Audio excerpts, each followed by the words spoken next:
Welcome to the Vitality Coach Podcast with the Mojo Maker and host, Nikki Fogden-Moore, the Vitality Expert.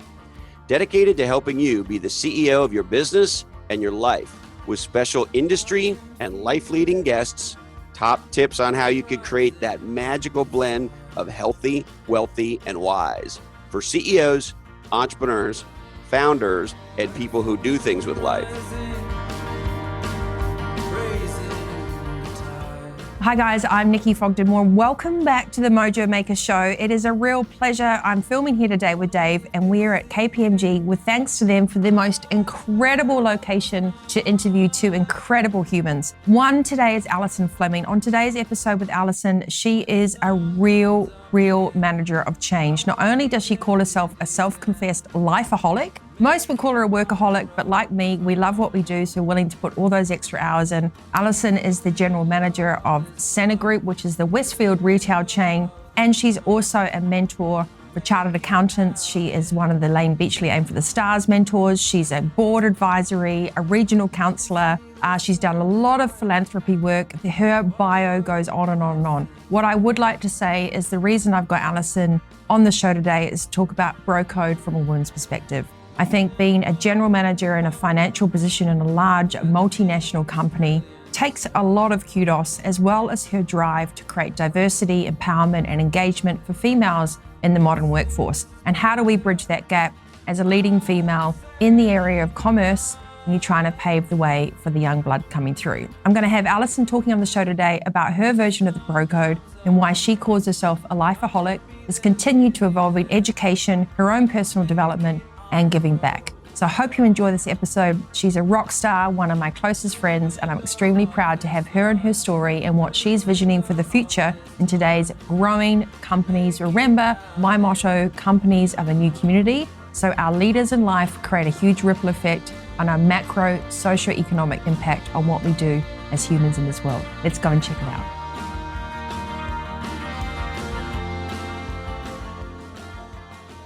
Hi guys, welcome to the episode. You would have just heard my introduction with one of my greatest friends. I think I'm still in her inner circle. I haven't seen her for a while. Alison Flemming, thank you for agreeing to be here in Sydney on this beautiful day with a view of the Harbour Bridge. It's very magic and anything for you.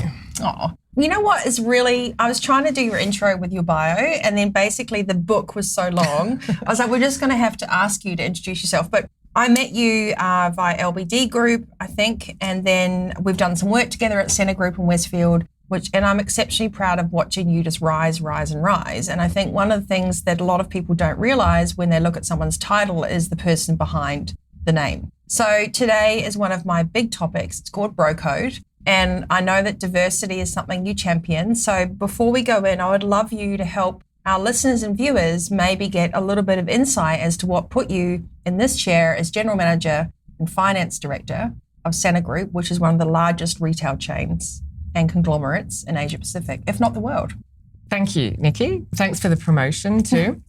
So I do have a background in finance, and my current role is General Manager of Finance, but I absolutely agree with you. People are so much more than their job title. So I've got a career in finance, and I've had many finance and management accounting roles over the years, primarily in mining and manufacturing before I came to Westfield and now Scentre Group a bit over 10 years ago, almost 11 years. I've had both financial and operational roles within Scentre Group, which has been a lot of fun, but I also try and do a lot outside of work because I'm a big believer in you've got to be interested and interesting. And I always worry that I'm going to be that person at a party that's got nothing to talk about except work. So I'm fortunate enough to sit on a few advisory boards and I'm also New South Wales Regional Council member for Chartered Accountants Australia and New Zealand. I'm very passionate about mentoring and helping people, really realise their full potential, and however I can, have some kind of influence over helping them see how amazing they are. I'm really happy to support them. So, what I find with a lot of LinkedIn titles, with everyone's mantras and vision boards, and I call it Generation Exhibition. We throw the word mentoring around, we throw the word leadership around, we throw personal development around. But what I love about you is that you do the work. And I think that's the biggest message of the show for me, is just cutting straight to the point and saying, yes, it's very good having the awareness we need to do more, but we have to be the change. And I think being accountable to actually drive that is one of the things I love about you, is that you don't have to wear shoulder pads and a 3-piece suit as a woman to sit in a boardroom, but at the same time, you have to have the courage to ask for what you want. So I find the diversity and mentoring discussion really, really interesting at the moment. Whilst there's a lot of me to we programs and everything else, I think that it all comes down to how you as an individual and as a leader decide to lead from within and what your morals and vision are. So you're a very thoughtful person, you're very calculated because obviously you come from a finance background. And you do have a don't mess with me approach, which is why we get on. What do you think the 3 revelations for you in a male-dominated commercial landscape, retail at finance level, and now advisory board level, have been for you in just being able to be yourself?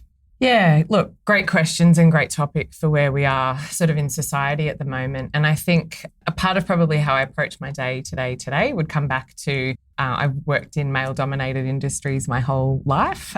Mining and manufacturing were very male-dominated, and then coming into property is, probably still more male than females, particularly in leadership roles. I think how I approach that is I genuinely do just try and be myself, and I think I don't focus on the fact that I'm a female and therefore others don't. I think for people aspiring to climb the ladder or to get their dream job, and that doesn't necessarily have to be about climbing the ladder. We spoke about the fact that you and I have both come from male-dominated industries, and I've never really thought of myself as one or the other gender. I've just been Nikki. Yeah. And that's been one of your revelations. Why do you think other people struggle? Why do you think there is a need to define a gender? Why can't we just be ourselves? Yeah, look, in a perfect world, there would be no need to focus on or define a gender. And I think the fact that we're talking about gender equality so much in the media at the moment is a double-edged sword, because I think, statistically we know we've got a problem. We don't have parity in the workplace in both positions or in salaries, and the pace of change is far too slow. So if the statistics are to be relied on, that's where we're at. But the reality is, if you don't focus on your gender, there's a good chance other people won't. And I think people should focus on being the best candidate rather than being the best female candidate. And we're not discounting.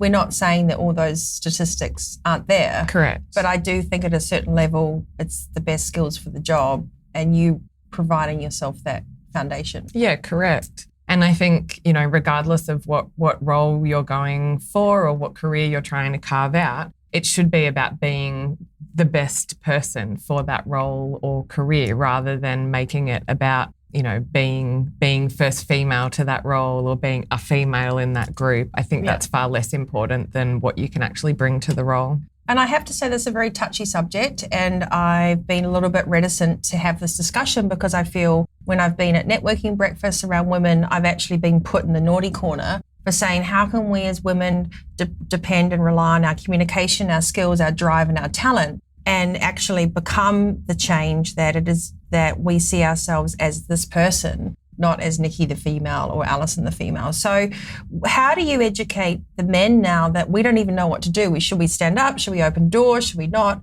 I think there's been, as you say, a double-edged sword as we've created roles perhaps where there's been no remit for someone to achieve in that role because it was a place at the table. That's one thing, but at least there's a place at the table. What would you say you've helped educate and mentor men during this period around you to be good advocates for that change? Yeah, look, I work with some amazing men, and I would say on the whole, people are in general good people. Yeah, I think so too. And I think a lot of the men I work with are really happy if you can give them advice on, hey, that's actually not the most inclusive way you could be conducting business. Some people, and not always some women, might not, thrive in those environments. But again, I don't know if I've got a general answer to that question because I think it's all very circumstantial and quite specific. It might be a person's certain style of humour or a way they like to conduct a meeting that's not going to bring the best out in people. But again, I don't think that's unnecessarily about bringing the best out in females because, equally I know that there's some men who find other men a bit intimidating or hard to work with as well. So I'm not sure I can answer your question in a generalist way. Do you feel that because of your upbringing and your can-do life attitude, and we're very similar, we're a bit tomboyish in a lot of our activities as well, that just makes you a little bit different in your approach to these situations because you just find a way around it? I think so. I was reflecting recently on International Women's Day about my little athletics days and I could consistently beat the girls. So my dad used to put me in the races against boys. Yep. And so I think because he was sort of like, well, you know, if running is about you always being your best, then you need to be running against people who are going to bring the best out of you. So I think I didn't view that as a life lesson early on, but it's something that I've often reflected on. I've never thanked Dad, so thank you. But I do think my upbringing was never about gender. It was also never about job titles. I was really fortunate to grow up in a beautiful place in Lake Macquarie in Newcastle, and our neighbours and our whole community was people from, you know, top lawyers and police prosecutors, doctors, electricians, plumbers, and I was genuinely in an environment where nobody talked about job titles. So I think one of the qualities I've really tried to hold on to throughout the years is that everybody's got a role to play in a society and an organisation. And I really value people for who they are, not what their job title is or their gender or, you know, any other kind of quality that doesn't really bring them back to who they are as a person. And that's obviously why we're such great friends, but also why we've worked together before, is that whole dedication to enabling people to be their personal best and to thrive. So you know that one of my remits is that I think companies are the new community and that we create an impact on how people treat each other, talk to each other, how they go home at the end of the day. They learn lessons at work and they predominantly spend a lot of time at work. What would you say for you at the moment, because you are in charge of a large organisation in a commercial capacity, but you have such a deep set belief in your time to develop people. For you at the moment, how do you harness your vision and apply that daily? Because obviously you want to create a lot. So what would the 3 things that you're really working on at the moment, how do they apply themselves daily life for you at work? I think the thought that I've always got at the back of my mind is that somebody once asked me, we were in a group and somebody said, hands up if you've ever complained about your boss. And you can imagine the whole room, everyone's hand shot straight up. And then the follow-up question is the obvious one. Well, you know, hands up who thinks somebody might have gone home and complained about you. And I think I've always got that at the back of my mind, and definitely not in a way where I need to be liked, but I really try and lead my team in a way I feel that they'll respect me. So I would say I'm probably quite difficult to work for. I have extremely high standards. But I do try wherever I can to make that a fun and very, very much a learning environment so that they always know that they're getting something out of it that is more enduring than whatever the task that they're doing is. Equally, I say to my team, if you're not enjoying your role and you don't like it, please don't complain to your friends at a barbecue. Yeah. That's really boring. And your friends can do nothing about it. So if you're not happy where you are, please come and tell me about it, because I'm probably the best placed person to do something about that. And that might be either change your current working environment or we can help change your complete job, whatever that is. But there is absolutely no point being in a role that you don't like and then consuming your time and others complaining about it to people who can't do anything about it. In terms of day to day, you know, I do require a lot from my team, probably more than I'd like, but you know, we just try and make that as practical as possible. So I really encourage them to always think about exactly what they're working on. You know, question everything. Do you really need to be doing it? For my teams, question who's doing it. If we've, you know, we're all in a world where we've got headcount restrictions and we've got to do more with less. So we have to have the best people in our roles. There can't really be any weak links in the team. So what work are you doing and who's doing it? And then why? Like what's that real benefit and is it the best thing to be working on? So that's probably the day-to-day, how do we keep things going? And I think, you know, you're a big advocate for learning and development. Now, one of the challenges for companies at the moment when they feel they've found their glide or they're in a tight spot is they stop investing in their people. And I always say the corporate programs that I work with, what is your minimum investment that you will commit to even when times are rough so that you're always there for your staff? Because you have to create a safe environment where you say, if you're not happy, please come and talk to me. But it's what you do next that instills a safe environment for that boomerang approach to happen. Yeah. So how do you know that you can fulfill your promises when you're mentoring, leading others, are supporting this diversity structure and continually developing them, how do you take that to the top to make sure that you can follow through with that commitment? Because you're very big on learning and development, and that's one of the great things about Scentre Group, actually. Yeah. I think where I would start with learning and development, though, it's each individual's responsibility to be driving their own learning and development. I think sitting back and waiting for corporate programs that are often amazing is great, but probably a little bit of a lazy approach as well. Right. Yeah. I definitely wouldn't be leaving my learning and development in the hands of anybody else, because I think that would be letting myself down.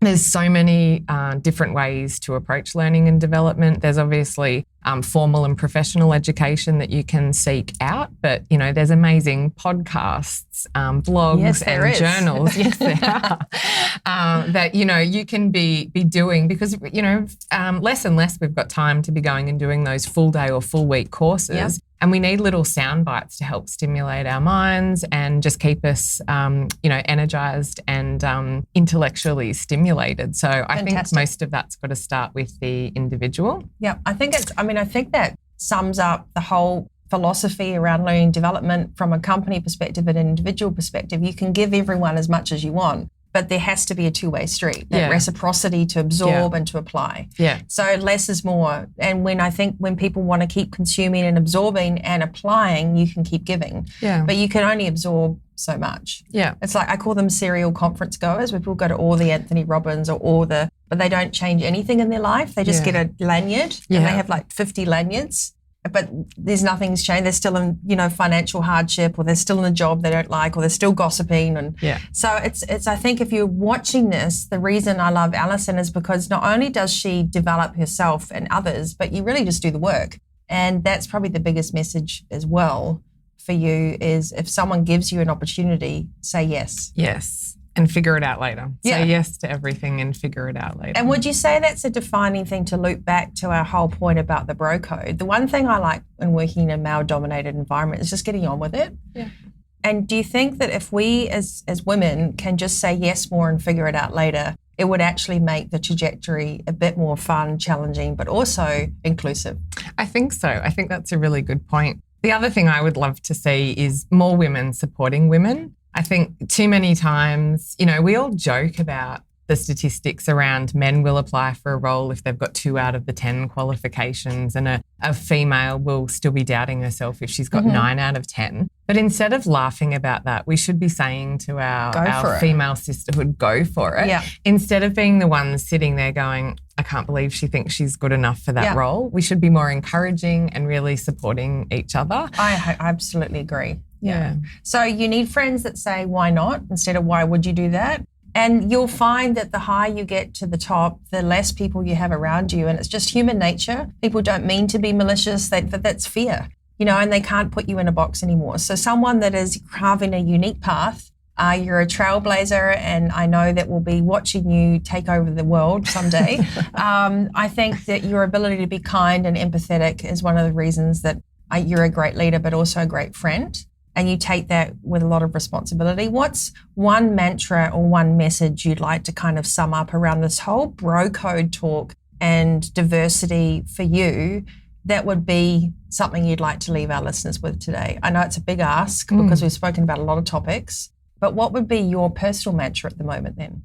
I think something that everybody should remember is the standard you walk past is the standard you accept. So if more people see things that they don't like, please raise it and talk about it, rather than, observing it and not doing something about it. I think that's how we're really going to make those, like small changes that if everybody's making lots of small changes, it'll add up to quite a large snowball effect. So I think if everyone could remember that and take action rather than, continue about their day and complain about it later. That's a really good point to end on. So Alison Flemming sharing her role in creating diversity and inclusiveness by just being yourself and ensuring that you step up, you have a go, that you communicate well with clarity and vision, and that you don't give up on yourself. So learning and development is important. Alison, you're continuing yours, whether it's cycling through for philanthropic reasons. I love that. So we can put some links on that as well. People can find you on LinkedIn. They can connect with you in terms of leadership capability and building a sound integrated team structure. I think one of the things I've noticed with you as well is that you are very starting with your own side of the street. So how do I lead by example? And some of Alison's links around giving back in the community, some tips on how you can articulate yourself clearly in the boardroom, and realize as well that it's not really gender specific. You've got to understand what your why is, be accountable for your day. And if there is something you're unhappy with, please go and talk to your boss about it. Or if you're the boss, find a cheerleader, find a mentor and figure it out and own your side of the street, because really there's unlimited possibilities. Absolutely. You've just got to be fearless, right? Exactly. So Alison, thank you so much. I know that you're going to looping you background because I want to talk about how you actually deal with this enormous workload and the fact that you are a lifeaholic and not a workaholic. So we'll be doing another episode together on managing overwhelm,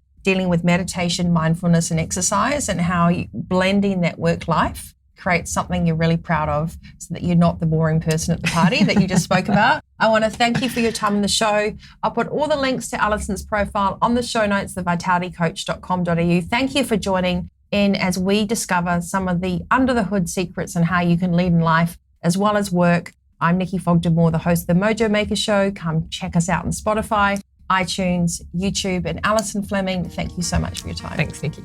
Sorry there wasn't champagne.